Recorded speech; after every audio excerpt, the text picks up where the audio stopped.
सभी को नमस्ते जी। आइए हम आगे पढ़ेंगे वियोजन अभिक्रिया।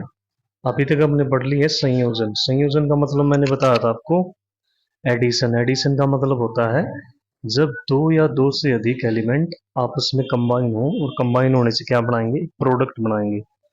उसको हमने बोला था संयोजन अभिक्रिया।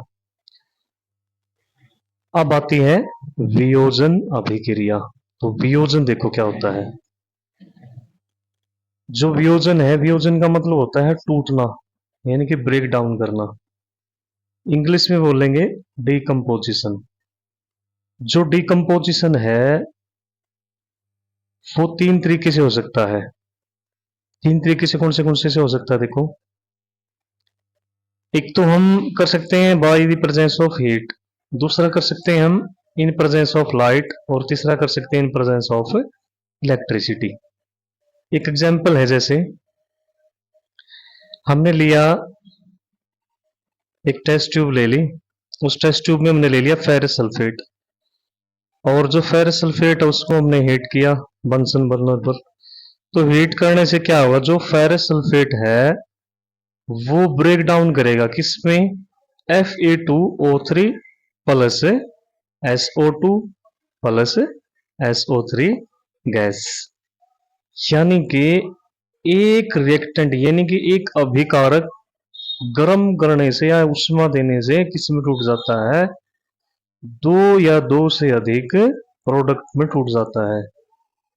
तो उसको हम क्या बोलेंगे, वियोजन अभिक्रिया, यानी कि डिकम्पोजिशन। डिकम्पोजिशन का मतलब टूटना, यानी कि एकल प्रोडक्ट। एकल का मतलब एक कोई भी मान लिया एलिमेंट है या कोई भी प्रोडक्ट फॉर्मेशन है, यदि हमने उसको हीट किया तो वो किसी में टूट गया, दो या दो से अधिक प्रोडक्ट के एलिमेंट में। तो इसको हम बोलेंगे वियोजन अभिक्रिया। आगे फिर कुछ एग्जाम्पल हैं, जैसे चाइना डिश ली हमने। चाइना डिश में क्या डाल लिया हमने, हमने डाला सिल्वर क्लोराइड। जो सिल्वर क्लोराइड है वो क्या होता है, व्हाइट कलर का होता है। और सिल्वर जो क्लोराइड है उसको यदि हम सनलाइट के प्रेजेंस में रखेंगे तो वो क्या करता है, रिएक्शन करता है। रिएक्शन करने से क्या हो जाता है, जो सिल्वर क्लोराइड है वो टूटता है 2Ag प्लस Cl2 गैस में। ऐसे यदि हम सिल्वर क्लोराइड की जगह यदि हम लेते हैं सिल्वर ब्रोमाइड, तो जो सिल्वर ब्रोमाइड है वो भी ब्रेक डाउन हो जाता है किसमें, सिल्वर प्लस ब्रोमाइड में। तो जो ये रिएक्शन है वो किसकी प्रेजेंस में होती है, ये होती है लाइट की प्रेजेंस में। और जो ये रिएक्शन है, इस रिएक्शन का उपयोग करते हैं हम, जो भी हमारी ब्लैक एंड व्हाइट फोटोग्राफी होती है उसमें इसका उपयोग किया जाता है। और फिर आता है एक उष्मा शोषी। उष्मा शोषी यानी कि एंडोथर्मिक रिएक्शन। एंडोथर्मिक रिएक्शन भी बोलते हैं हम इनको। पीछे हमने पढ़ा था दो तरह से हो सकता है, तो होता है एक्जोथर्मिक, एक होता है एंडोथर्मिक। जो एक्जोथर्मिक है, एक्जोथर्मिक में क्या होता है, एक्जोथर्मिक में होती है हीट का इवोल्यूशन, यानी कि उसमें से उष्मा निकलती है। और जो एंडोथर्मिक है उसमें क्या होता है, उसमें हमने किसी भी एलिमेंट को ब्रेक डाउन करने के लिए उष्मा वो देनी पड़ती है, यानी कि जो एलिमेंट है उसमें वो क्या कर लेता है, उष्मा का एब्जॉर्ब कर लेता है। तो जितनी भी डिकम्पोजिशन रिएक्शन है उनमें हमने रिएक्टेंट को ब्रेक डाउन करने के लिए क्या क्या किया, लाइट, हीट और इलेक्ट्रिसिटी है जो वो प्रोवाइड की। तो वो प्रोवाइड करने से जो अभिकारक हैं वो क्या कर लेंगे, एनर्जी को एब्जॉर्ब कर लेंगे। एनर्जी को एब्जॉर्ब कर लेंगे तो इसका मतलब उनको हम क्या बोलेंगे, एंडोथर्मिक रिएक्शन, यानी कि उष्मा शोषी अभिक्रिया। ठीक है, ये था डिकम्पोजिशन रिएक्शन। देखो कुछ समझाया हुआ है इसमें। डिकम्पोजिशन रिएक्शन है वो कैन बी थ्री टाइप्स, यानी कि तीन तरीके से कर सकते हैं हम डिकम्पोज किसी भी रिएक्शन को, mainly by heat, by light, bye electricity. Example हमने पढ़ा फेरस सल्फेट। फेरस सल्फेट वो ग्रीन कलर का होता है, यदि हमने उसको हीट कर दिया तो किस में टूटता है, ferric oxide plus SO2 plus SO3। ऐसे ही कैल्शियम कार्बोनेट होता है। जो कैल्शियम कार्बोनेट है वो क्या है? कैल्शियम कार्बोनेट होता है फॉर्मूला ऑफ मार्बल। ठीक है, तो फॉर्मूला ऑफ मार्बल, यदि हम कैल्शियम कार्बोनेट को हीट करेंगे तो ये किस में टूटेगा? CaO यानी कि calcium oxide plus CO2 gas. ऐसे यदि हम लेते हैं लेड, लेड नाइट्रेट लेते हैं हम, लेड नाइट्रेट को यदि हम हीट करेंगे तो वो टूटेगा lead oxide plus 4NO2 plus O2। और उसके बाद जैसे अभी हम पढ़ के आए हैं सिल्वर क्लोराइड, सिल्वर ब्रोमाइड, ये भी दोनों ऐसे टूटते हैं। और ये हमने पढ़ लिया भाई, जो सिल्वर क्लोराइड है और जो सिल्वर ब्रोमाइड है, ये सब रिएक्शन है जो इनका उपयोग करते हैं ब्लैक एंड व्हाइट फोटोग्राफी में। ठीक है, तो ये था डिकम्पोजिशन रिएक्शन। तो एट लास्ट में जो मेनली वो क्या है, जो डिकम्पोजिशन रिएक्शन उसमें क्या होता है, कोई भी सिंगल रिएक्टेंट ब्रेक डाउन होके किस में कन्वर्ट हो जाता है, वो प्रोडक्ट में। और इस टाइप्स की रिएक्शन को हम बोलेंगे डिकम्पोजिशन रिएक्शन। आगे चलते हैं। आगे है डिस्प्लेसमेंट रिएक्शन। डिस्प्लेसमेंट का मतलब होता है विस्थापन अभिक्रिया। विस्थापन का मतलब होता है हटाना, यानी कि डिस्प्लेसमेंट करना, डिस्प्लेस करना। तो उसके लिए है ना एक वो है एक्टिविटी है। इस एक्टिविटी में क्या है, कोई भी दो टेस्ट ट्यूब ले ली हमने, एक टेस्ट ट्यूब में हमने डाल दिया कॉपर सल्फेट, उसको लिक्विड में मिलाया और एक सोल्यूशन मिल गया हमें। और फिर क्या कहता है, एक लोहे की कील ली, लोहे की कील डालते हैं हम इसमें। जो लोहे की कील है वो कुछ समय के बाद यदि हम लोहे की कील को कॉपर सल्फेट के सोल्यूशन से बाहर निकालते हैं तो उस पे क्या हो जाता है, कलर फॉर्मेशन होती है। कलर फॉर्मेशन सी हो जाती है जैसे रस्ट ऑफ आयरन में होता है। तो इन दोनों में क्या होगा, एक रिएक्शन होगी। वो रिएक्शन देखो कैसी होती है। जो लोहे की कील है उसका फॉर्मूला क्या है, उसका फॉर्मूला है आयरन। किसमें मिलाया हमने, कॉपर सल्फेट सॉल्यूशन में। जो कॉपर सल्फेट सॉल्यूशन है वो क्या करेगा, कॉपर सल्फेट प्लस फेरस, जो ये फेरस है ये क्या कर देगा, सल्फेट को कॉपर से रिप्लेस कर देगा, यानी कि उसको डिस्प्लेस कर देता है। डिस्प्लेस का मतलब हटाना। तो हमें क्या मिलेगा, हमें मिलेगा फेरस। फेरस यानी कि आयरन। आयरन क्या है, सॉलिड है, प्लस CuSO4। CuSO4 का मतलब कॉपर सल्फेट। कॉपर सल्फेट क्या करेगा, जो फेरस है वो सल्फेट आयन को क्या कर लेगा, उसको सेपरेट कर देगा। सेपरेट करने से जो फेरस है वो जाएगा सल्फेट के साथ और जो कॉपर है वो अलग हो जाता है। तो इसको हम बोलते हैं डिस्प्लेसमेंट रिएक्शन। ऐसे ही यदि हम फेरस की जगह रखते हैं जिंक, तो जिंक भी क्या करेगा, जिंक कॉपर सल्फेट से कॉपर को क्या कर देता है, डिस्प्लेस कर देता है। यदि हम जिंक की जगह लेते हैं लेड, जो लेड है यदि हम कॉपर क्लोराइड की प्रेजेंस में रिएक्शन करवाते हैं तो हमें मिलेगा लेड क्लोराइड प्लस कॉपर।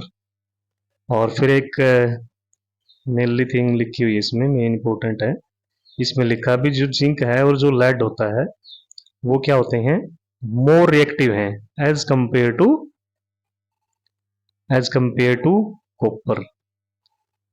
तो वो क्या करेंगे, वो इजीली कॉपर को क्या कर देंगे, डिस्प्लेस कर देते हैं। क्या कर देंगे, वो डिस्प्लेस कर देंगे, यानी कि उसको आसानी से उसको हटा देते हैं।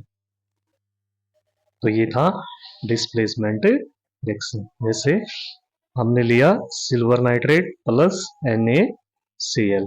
जो सिल्वर नाइट्रेट है वो क्या करता है, सिल्वर सिल्वर क्या करेगा, डिस्प्लेस कर देगा NaCl से Na को, और जो Na है वो क्या कर देगा, डिस्प्लेस कर देता है सिल्वर को। तो हमें क्या मिलेगा, हमें मिलता है प्रोडक्ट में AgCl प्लस NaNO3। ठीक है, silver chloride plus sodium nitrate. तो इसको हम बोलेंगे डिस्प्लेसमेंट रिएक्शन। तो डिस्प्लेसमेंट रिएक्शन से क्या सीखा हमने, डिस्प्लेसमेंट का मतलब हो गया यानी कोई भी एक एलिमेंट, एक एलिमेंट कैसा एलिमेंट, मोर रिएक्टिव एलिमेंट क्या कर देता है, लेस रिएक्टिव एलिमेंट को अपनी जगह से क्या कर देता है, डिस्प्लेस कर देता है, यानी कि उसको हटा देता है, तो उसको हम बोलते हैं डिस्प्लेसमेंट रिएक्शन। ठीक है, आगे बढ़ते हैं। देखो इसमें एक लिखा हुआ एक रिएक्शन है, इसमें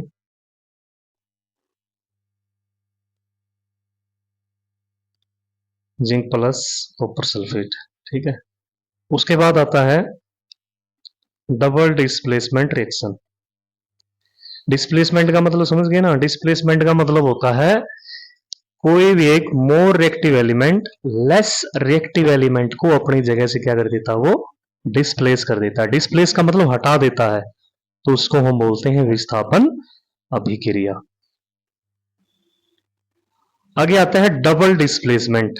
देखो डिस्प्लेसमेंट का मतलब हमने समझ लिया, डिस्प्लेसमेंट में क्या था, डिस्प्लेसमेंट में था यानी कि एक मोर रिएक्टिव एलिमेंट ने क्या कर दिया, लेस रिएक्टिव एलिमेंट को उसकी जगह से उसको हटा दिया। तो डबल में क्या होगा, यानी कि दो एलिमेंट्स होंगे इसमें, उसमें क्या था एक एलिमेंट था, इसमें क्या होंगे दो एलिमेंट होंगे। क्या किया हमने, एक एक्टिविटी है, दो टेस्ट ट्यूब ले लिया हमने, एक टेस्ट ट्यूब में ले लिया हमने बेरियम क्लोराइड और एक में ले लिया हमने सोडियम सल्फेट। तो जो सोडियम सल्फेट है और जो बेरियम क्लोराइड है, उन दोनों को हमने आपस में मिक्स कर लिया, यानी कि दोनों टेस्ट ट्यूब है ना उसको आपस में मिलाया। तो उनमें मिलाने से क्या होता है, एक रिएक्शन होगी। रिएक्शन क्या बनेगी, देखो सोडियम सल्फेट है, जो सोडियम सल्फेट का फॉर्मूला क्या होता है, Na2SO4 प्लस BaCl2। BaCl2 क्या है, बेरियम क्लोराइड। जब दोनों को हम आपस में इकट्ठा करेंगे या मिलाएंगे तो उनके बीच में एक रिएक्शन होगी, और रिएक्शन होने से हमें क्या मिलेगा, बेरियम सल्फेट प्लस 2NaCl। कैसे मिलता है, जो सोडियम सल्फेट है, सोडियम जो सल्फेट है उसका फॉर्मूला क्या है, Na2SO4। ठीक है, और जो बेरियम क्लोराइड है वो क्या है, BaCl2। जो सोडियम है वो क्या करेगा, सोडियम है वो बेरियम को रिप्लेस कर देता है, और जो बेरियम है वो क्या करेगा, वो सोडियम को कर देगा। तो यानी कि जो सोडियम है वो कहां जाएगा, वो जाएगा Cl के पास, और जो बेरियम है वो जाएगा सल्फेट के पास। तो हमें क्या मिलेगा, हमें प्रोडक्ट में मिलेगा barium sulphate plus sodium chloride. तो जो ये रिएक्शन है, इस रिएक्शन में हम ये देखेंगे कि एट लास्ट में क्या है, व्हाइट कलर का एक प्रोडक्ट बनता है, ये भी पूछते हैं कई बार। उस प्रोडक्ट का नाम क्या है, बेरियम सल्फेट। और जो बेरियम सल्फेट है वो क्या है, जल में अघुलनशील है। अविलेगा मतलब अघुलनशील, यानी कि डिजोल्व नहीं होगा, डिजोल्व नहीं होता, इसका मतलब इसको हम बोलते हैं अवक्षेप, और इंग्लिश में हम बोलते हैं पीपीटी, यानी कि प्रेसिपिटेट बनेंगे इसके। और साथ में हमें क्या मिलता है, सोडियम क्लोराइड। ठीक है, देखो कैसे बनता है, इसने लिखा डबल डिस्प्लेसमेंट रिएक्शन, यानी कि जब भी हम कंबाइन करेंगे किसी भी दो रिएक्टेंट को आपस में, और वो दो रिएक्टेंट क्या करेंगे, आपस में रिएक्शन करने से हमें दो प्रोडक्ट देंगे। तो दोनों प्रोडक्ट में बनने से क्या बनेगा, एक व्हाइट कलर का क्या मिलेगा, मटेरियल बनता है, जो जल में क्या है, अनडिजोल्ड है, यानी कि अघुलनशील है, और इसको हम क्या बोलते हैं, प्रेसिपिटेट। तो इस रिएक्शन का जो दूसरा नाम है वो क्या हो सकता है, अवक्षेप अभिक्रिया। अब बात ये आती है भाई ऐसा क्यों होता है, तो ऐसा इसीलिए होता है कि जो बेरियम है, देखो बेरियम है ना, बेरियम के पास क्या है, 2+ चार्ज है, और जो सल्फेट है उसके पास 2- आयन है। तो क्या करते हैं, जो बेरियम सल्फेट है, बेरियम और सल्फेट, उनकी रिएक्शन में क्या होता है, बेरियम सल्फेट भी बनता है, और साथ में हमें क्या मिलता है, NaCl भी बनता है। तो इन दोनों के निर्माण से क्या होता है, बेरियम सल्फेट का सिंथेसिस होता है। तो इसका मतलब एक नई डेफिनेशन बनेगी अपने यहाँ, भाई वो रिएक्शन जिनमें रिएक्टेंट के बीच क्या हो जाता है, आयनों का आदान प्रदान होता है। देखो कैसे होता है इनों का आदान प्रदान। जो सोडियम सल्फेट है वो क्या कर देता है, सोडियम, देखो सोडियम का एटॉमिक नंबर कितना होता है, सोडियम का एटॉमिक नंबर होता है 11। तो लास्ट सब सेल में कितने हैं, एक इलेक्ट्रॉन है। और जो क्लोरीन है, क्लोरीन का जो एटॉमिक नंबर होता है वो 17। उसके पास लास्ट सब सेल में कितने इलेक्ट्रॉन है, उसके पास है 7। तो सोडियम क्या कर देता है, अपना जो एक इलेक्ट्रॉन है वो क्या कर देता है, क्लोरीन को डोनेट कर देता है। ऐसे ही बैरियम है, बैरियम भी क्या कर लेगा, सल्फेट से रिएक्ट कर लेता है। तो हमें क्या मिलता है, हमें मिलता है sodium sulphate plus barium chloride is equal to यानी कि बैरियम सल्फेट प्लस NaCl। तो यहां जो बैरियम 2 प्लस और जो SO4 2 माइनस है, ये क्या है, इनको हम आयन बोलते हैं। आयन का मतलब होता है आवेश, आवेश का मतलब होता है चार्ज। और चार्ज है ना वो मेनली दो प्रकार से होता है, पॉजिटिव या नेगेटिव। ठीक है, तो यानी कि इस रिएक्शन में क्या हो गया, आयनों का आदान प्रदान हो गया। आयन यानी कि पॉजिटिव, पॉजिटिव का मतलब हो गया जैसे सोडियम है, सोडियम ने क्या कर दिया, इलेक्ट्रॉन को लूज कर दिया। किसको दे दिया उसने, क्लोरीन को दे दिया। तो सोडियम के पास क्या आएगा, पॉजिटिव चार्ज। और जो क्लोरीन है, क्लोरीन इलेक्ट्रॉन को ले लिया तो इसके पास क्या आएगा, नेगेटिव चार्ज आएगा। ऐसे ही बैरियम क्लोराइड है, बैरियम है ना जो, वो क्या कर देता है, सल्फेट को ले लेता है। और जो सल्फेट है उसके पास क्या है, नेगेटिव चार्ज है। और जो बैरियम है उसके पास पॉजिटिव चार्ज है। तो इसीलिए हम क्या बोलेंगे इस रिएक्शन में, दोज रिएक्शंस, यानी कि वो अभिक्रियाएं जिनमें रिएक्टेंट के बीच क्या होता है, आयनों का आदान प्रदान होता है, उन्हें हम बोलते हैं डबल डिस्प्लेसमेंट रिएक्शन। ठीक है, आयन आदान प्रदान, आयन का मतलब आवेश। आगे बढ़ते हैं, आगे आता है उपचयन एवं अपचयन। देखो बिल्कुल सिंपल है, उपचयन का मतलब होता है ऑक्सीडेशन। उपचयन का मतलब क्या होता है, ऑक्सीडेशन। और जो अपचयन है उसका मतलब क्या होता है, उसका मतलब होता है रिडक्शन। उपचयन और अपचयन बस लिखने में हुए हैं, ये अपचयन है, अपचयन। ऑक्सीडेशन देखो नाम से क्लियर है, ऑक्सीडेशन का मतलब होता है एडिशन ऑफ ऑक्सीजन। और रिडक्शन, रिडक्शन का मतलब होता है यानी कि रिड्यूस्ड, रिड्यूस्ड का मतलब लेस, यानी कि ऑक्सीजन की जहां कमी हो। तो ऑक्सीडेशन का मतलब हो गया भाई जहां ऑक्सीजन एडेड होती है उसको हम बोलते हैं ऑक्सीडेशन। और जहां ऑक्सीजन का रिमूवल हो जाता है उसको हम बोलते हैं रिडक्शन। ऐसे ही यदि ऑक्सीजन है जो वो लूज करती है और हाइड्रोजन है जो उसमें ऐड होता है तो उसको हम बोलेंगे रिडक्शन। यदि किसी भी रिएक्शन में हाइड्रोजन का लॉस होता है तो उसको हम बोलेंगे ऑक्सीडेशन। आइए समझते हैं, हम एक रिएक्शन है, देखो रिएक्शन में क्या लिया हमने, कोई भी एक चाइना डिश के लिए एक्टिविटी में देखते हैं। देखो ये चाइना डिश है, इसमें हमने क्या ले लिया, इसमें ले लिया हमने कॉपर। इस कॉपर को हमने क्या किया, बर्न आउट कर लिया यानी कि जलाया। और किसी भी वस्तु को बर्न आउट करने के लिए यानी कि जलाने के लिए कौन सी गैस जरूरी होती है, वो होती है ऑक्सीजन। जो कॉपर है वो क्या करता है, ऑक्सीजन से अभिक्रिया करके क्या बना लेगा, कॉपर ऑक्साइड।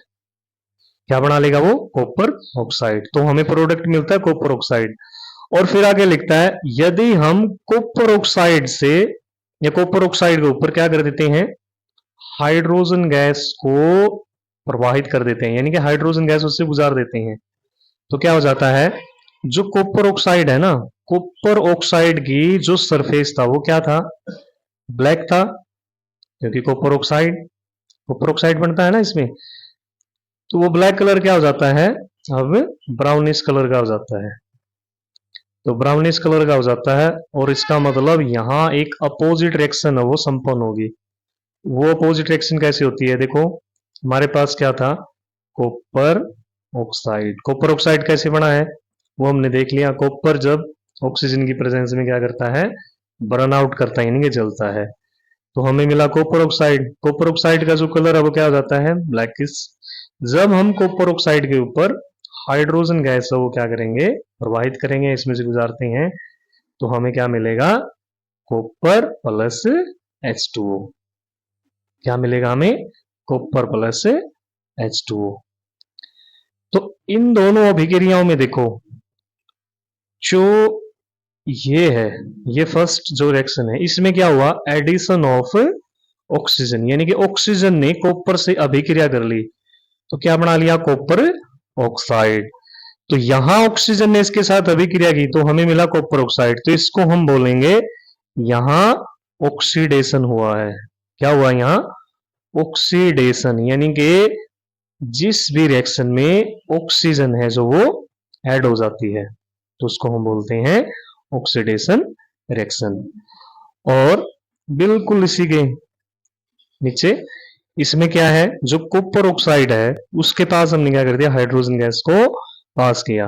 तो हाइड्रोजन गैस को पास करने से क्या हो गया, जो कॉपर ऑक्साइड था उसने क्या किया, ऑक्सीजन है जो उसको रिमूव कर दिया, यानी कि यहां से ऑक्सीजन है वो बाहर चली गई। तो ऑक्सीजन बाहर चली गई और जो हाइड्रोजन है वो क्या हो गया, उसमें ऐड हो गया ऑक्सीजन के साथ। तो इसको हम क्या बोलते हैं, रिडक्शन, हिंदी में बोलते हैं यानी कि अपचयन। तो ठीक है, ऐसे होता है रिडक्शन एंड ऑक्सीडेशन। और फिर लास्ट टॉपिक बचता है, जो हमारी डेली लाइफ है उसमें भी बहुत सारे ऑक्सीडेशन रिएक्शन होती हैं, आपकी मेनली दो ही हैं। एक तो होता है संक्षारण और एक होता है विकृत गंधिता। देखो संक्षारण क्या होता है, संक्षारण का मतलब होता है, हमने ये देखा है घरों में जितनी भी अपनी लोहे की जो बनी वस्तुएं होती हैं वो क्या होती हैं, चमकीली होती हैं, लेकिन कुछ समय के बाद जो लोहे की बनी वस्तु उन पर क्या होता है, एक लालिमा युक्त एक ब्राउनिश कलर की परत चढ़ जाती है। तो जो ब्राउनिश कलर की जो परत होती है, लेयर होती है, उस प्रक्रिया को हम बोलते हैं लोहे पर जंग लगना, यानी कि इसको बोलेंगे हम रस्ट ऑफ आयरन। क्या बोलते हैं, रस्ट ऑफ आयरन।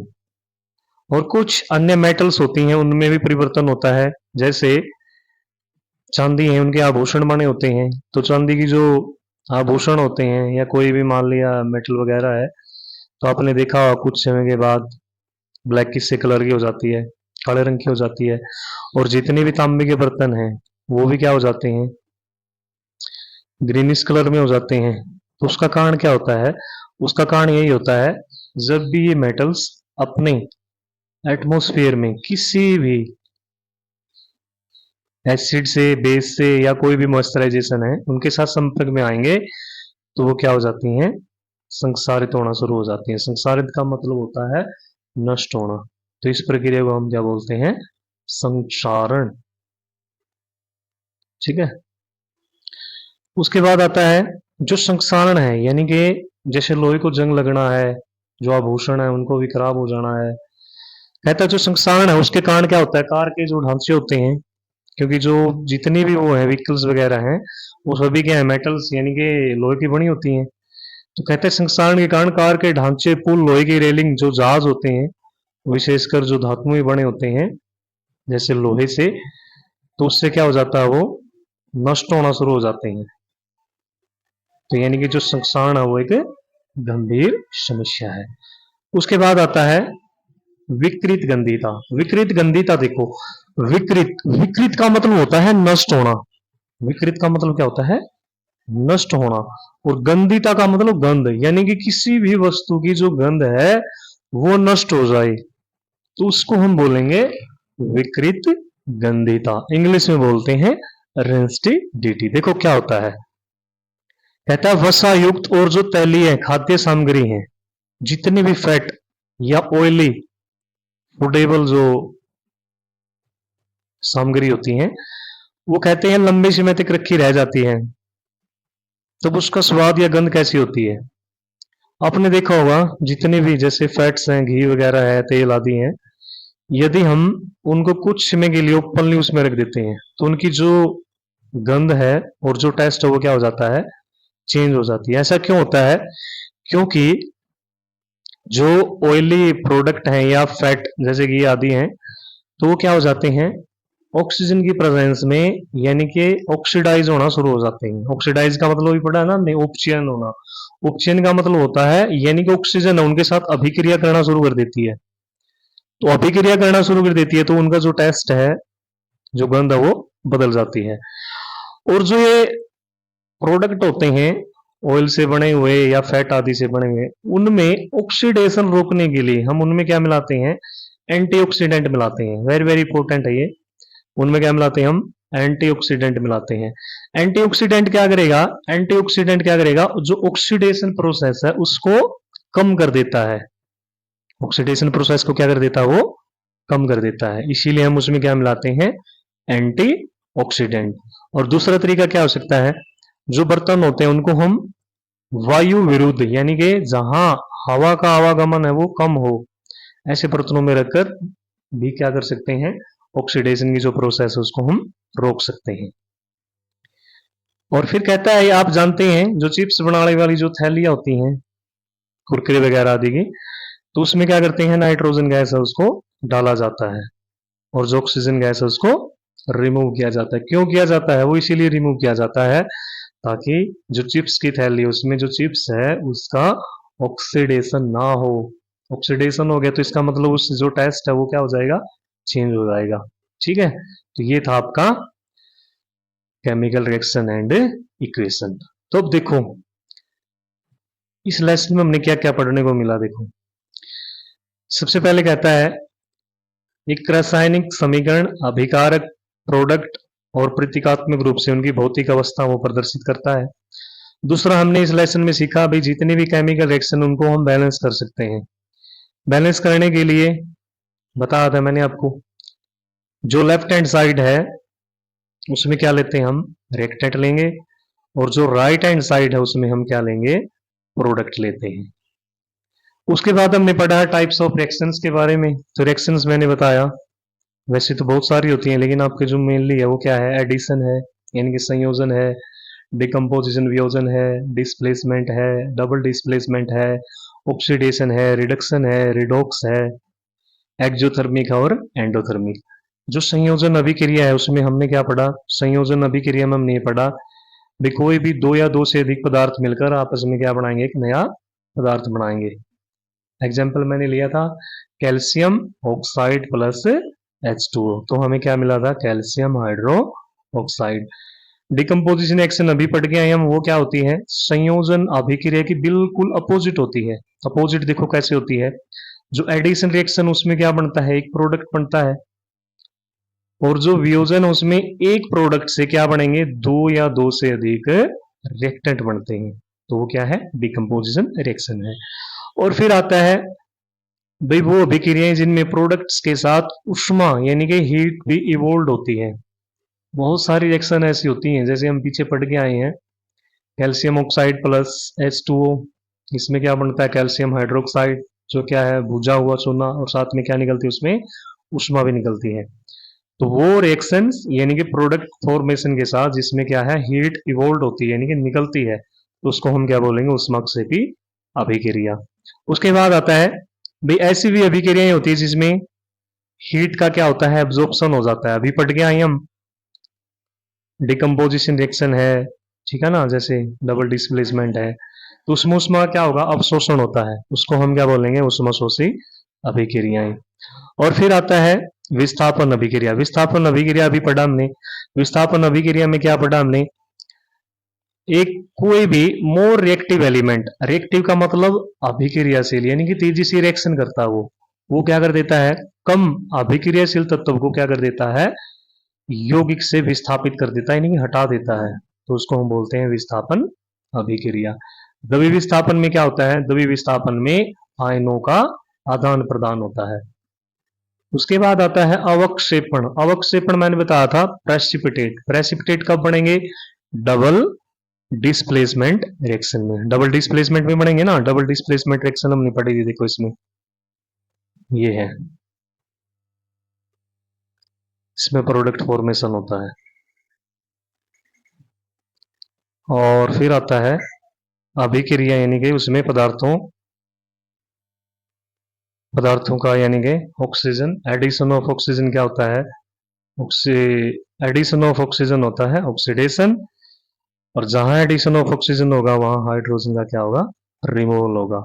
और दूसरा क्या होता है, एडिशन ऑफ हाइड्रोजन, जहां एडिशन ऑफ हाइड्रोजन होगा वहां क्या होगा, रिमूवल ऑफ हाइड्रोजन होगा। ठीक, तो ये थी आपकी यूनिट।